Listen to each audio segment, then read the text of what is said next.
प्यारे विद्यार्थियों नमस्कार। पिछले वीडियो में हमने बच्चन साहब की ये जो रुबाई है उसका अध्ययन कर लिया था कि मैं निज उर के उद्गार लिए फिरता हूँ, मैं निज उर के उपहार लिए फिरता हूँ, है यह अपूर्ण संसार ने बाता मुझको, मैं सौपनों का संसार लिए फिरता हूँ।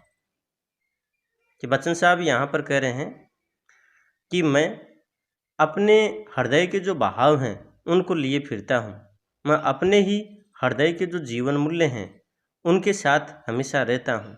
ये संसार मुझे अपूर्ण लगता है क्योंकि ये राग द्वेष के भाव में पड़ा रहता है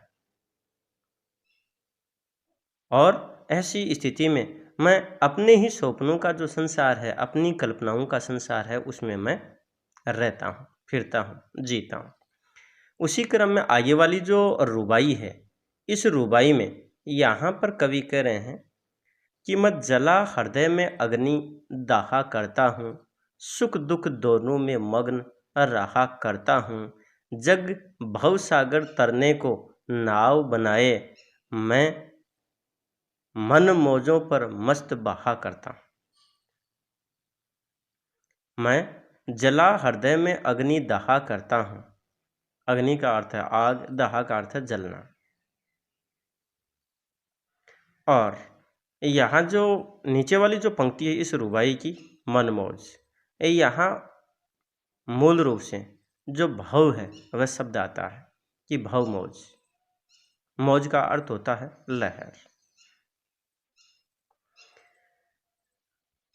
यहाँ जो कवि है वो कह रहे हैं कि मैं जला हृदय में अग्नि दहा करता हूँ, सुख दुख दोनों में मग्न रहा करता हूँ। यहाँ पर विरोधाभास है और उसी क्रम में ये बात कही जा रही है कि मैं इस संसार को देखता हूँ, इस संसार की विचारधारा को देखता हूँ, इस संसार के कर्मों को देखता हूँ, इस संसार की कष्ट पीड़ा दुख दर्द को देखता हूँ, तो उसको देख करके और मैं जलता रहता हूँ।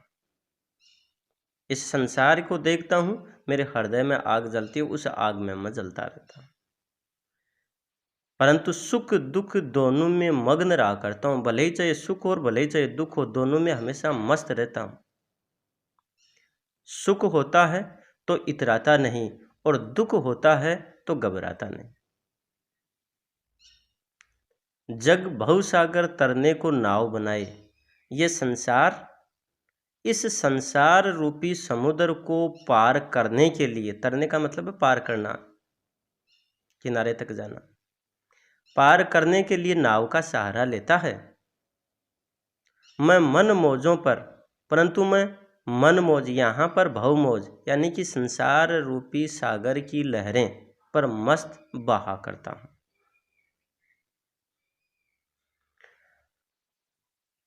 कवि के कहने का तात्पर्य है कि ये संसार अपने जीवन को सुखी बनाने के लिए भौतिक संसाधनों का संग्रह करता है, ज़्यादा से ज़्यादा भौतिक संसाधनों को एकत्रित करने की कोशिश करता है, संग्रहित करने की कोशिश करता है।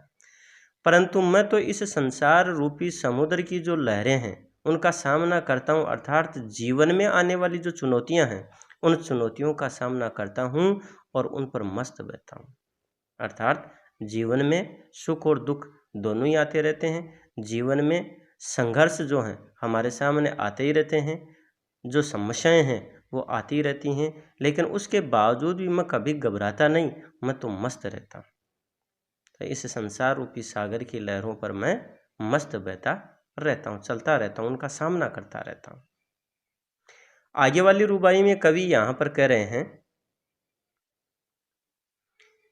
कि मैं यौवन का उन्माद लिए फिरता हूँ, उन्मादों में अवसाद लिए फिरता हूँ, जो मुझको बार हंसा रुलाती भीतर, मैं हाय किसी की याद लिए फिरता हूँ। मैं यौवन का, तो यौवन का अर्थ है जवानी, उन्माद का अर्थ है मस्ती। तो मैं जवानी की जो मस्ती है उसको लिए फिरता हूँ, उन्मादों में और उस मस्ती में भी अवसाद अर्थात संताप दुख लिए फिरता हूँ। जवानी की जो मस्ती है उसमें मस्त रहता हूँ, उसके बावजूद भी यहाँ पर ये जो मस्ती है, उस मस्ती में भी मैं दुख लिए फिरता हूँ। जो मुझको बाहर हंसा रुलाती भीतर, जो संसार के सामने मुझे हंसने को बाध्य करती है, तो वहीं पर मैं भीतर ही भीतर रोता रहता हूँ। अब कवि अपने भीतर क्यों रोता है या अपने अंतर मन में क्यों रोता रहता है, यहाँ पर कवि कह रहा है, मैं हाय किसी की याद लिए फिरता हूँ, मैं अपने मन में किसी की याद को संजोए रखता हूँ। अर्थात अपने प्रिय की जो याद है, वो याद मेरे भीतर संचित रहती है। इस कारण से मैं क्या है कि भीतर ही भीतर रोता रहता हूँ। प्यारे विद्यार्थियों, यहाँ पर दो विचार सामने आते हैं कि मैं हाय किसी की याद लिए फिरता हूँ। अगर इस सांसारिक जगत की बात करें तो कवि का कोई अपना अज्ञात प्रिय है जिसकी याद को अपने भीतर संजोए बैठे हैं। तो वहीं पर अगर हम इस सांसारिक जगत से ऊपर उठें, अध्यात्म में चले जाएं, तो वो जो अज्ञात प्रिय है वो परमात्मा संभावित है, वो परमात्मा है जिनको अंतर्मन में बसाए हुए हैं। फिर भी यहाँ पर सांसारिक जगत की बात आती है, इसलिए हम यही कह सकते हैं कि कवि के अंतर्मन में प्रिय की याद जो है वो बसी हुई है और उन्हें वो याद करते हुए हमेशा दुखी रहते हैं। जब संसार के सामने पेश होते हैं तो वहाँ पर तो वो हंसते हैं, परंतु उनकी जो याद है, उसके उनके प्रिय की जो याद है, वो उनको भीतर ही भीतर पीड़ित करती रहती है। उसके पश्चात आगे वाली जो रुबाई है, इस रुबाई में कवि कह रहे हैं कि कर यतन मिटे सब सत्य किसी ने जाना, नादान वही है हाय जहाँ पर दाना, फिर मूड न क्या जग जो इस पर भी सीखे, मैं सीख रहा हूँ सीखा ज्ञान बुलाना। एग्जाम की दृष्टि से ये रुबाई बहुत महत्वपूर्ण है, ध्यान दीजिएगा। कर यतन मिटे सब सत्य किसी ने जाना, यतन का अर्थ है प्रयत्न, प्रयास, कि कर यतन मिटे सब सत्य किसी ने जाना। यहाँ पर आगे प्रश्नवाचक चिन्ह लगा रखा है, प्रश्न किया है, प्रश्न अलंकार भी हो गया कि सत्य को जानने के लिए लोगों ने प्रयास किया, उसके बावजूद भी क्या सत्य को जान पाए। नादान वही है हाय जहाँ पर दाना, तो नादान का अर्थ है अज्ञानी और दाना का अर्थ है यहाँ पर ज्ञानी, कि अज्ञानी और ज्ञानी दोनों ही तरह के लोगों ने सत्य को जानने का प्रयास किया, परंतु वो सत्य को नहीं जान पाए। फिर मूढ़ ने क्या जग, मूढ़ का अर्थ होता मूर्ख, उसके बावजूद भी क्या ये संसार मूर्ख नहीं है जो इस पर भी सीखे, जो उसके बावजूद भी यानी कि सत्य को जानने का प्रयास कर रहा है, उस सत्य को सीखने का प्रयास कर रहा है। मैं सीख रहा हूँ सीखा ज्ञान बुलाना, और मैंने जो इस सांसारिक जीवन में जो ज्ञानार्जन कर लिया, जो कुछ सीख लिया है, उस सीखे हुए ज्ञान को बुलाना चाहता हूँ। यहाँ जो बात आई कि सत्य को जानने के लिए सभी ने प्रयास किया, परंतु फिर भी क्या सत्य को जान पाए, जवाब है नहीं।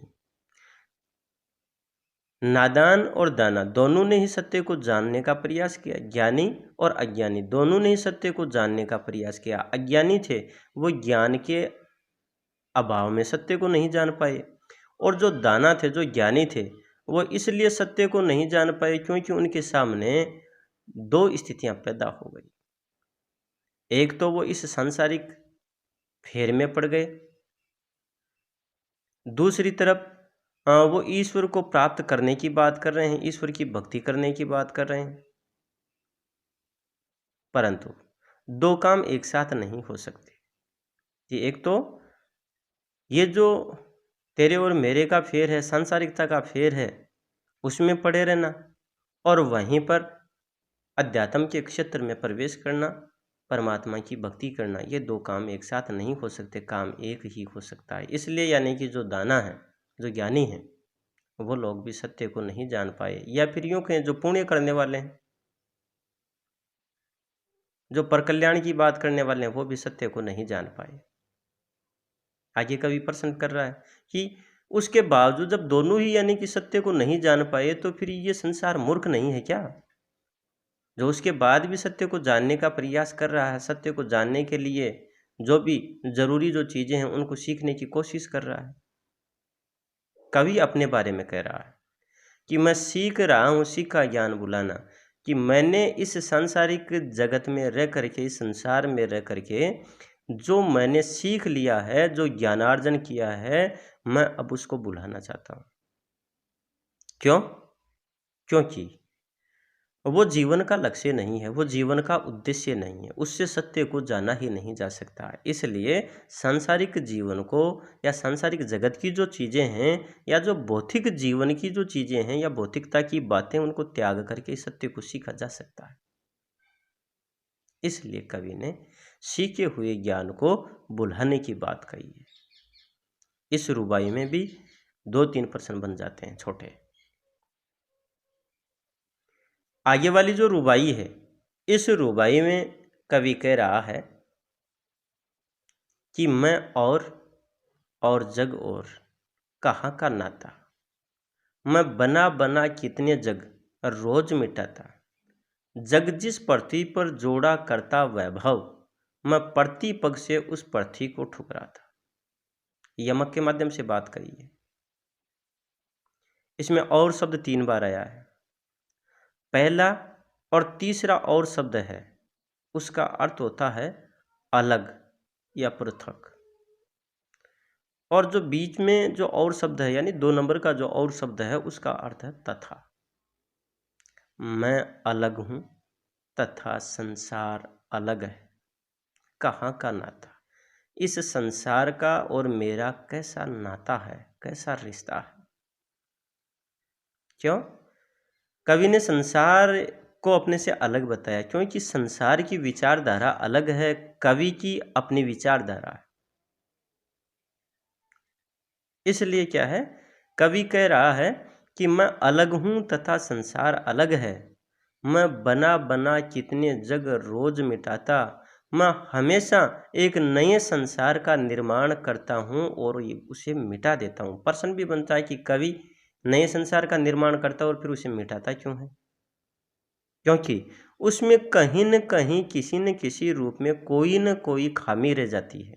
कवि का जो अपना काल्पनिक संसार है उसमें किसी न किसी प्रकार की कमी रह जाती है, इसलिए उस काल्पनिक संसार को वो मिटा देते हैं।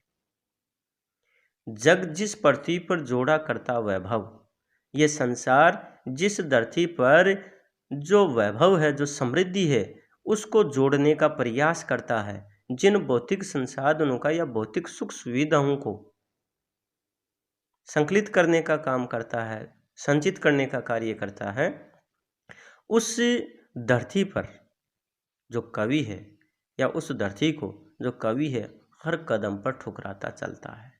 कहने का तात्पर्य, कवि के हृदय में भौतिकता की अंधी दौड़ में दौड़ने की इच्छा बिल्कुल भी नहीं है। ये जो भौतिक संसाधन हैं उनका संग्रह करने की इच्छा बिल्कुल भी नहीं है। वो ऐसे इस सांसारिक जगत को या ऐसे जो भौतिकता की अंधी दौड़ से युक्त जो पृथ्वी है उसको वो ठुकराने की बात करते हैं, अर्थात उन चीज़ों को ठुकराने की बात करता है। तो प्यारे विद्यार्थियों, आज के इस वीडियो में हम इतना ही पढ़ेंगे और जो शेष है वो आगे वाले वीडियो में फिर से हम लेकर के आएंगे और फिर उन शेष रुबाइयों पर हमारी बात होगी। तब तक आप इनको तैयार कीजिए, याद कीजिए। धन्यवाद।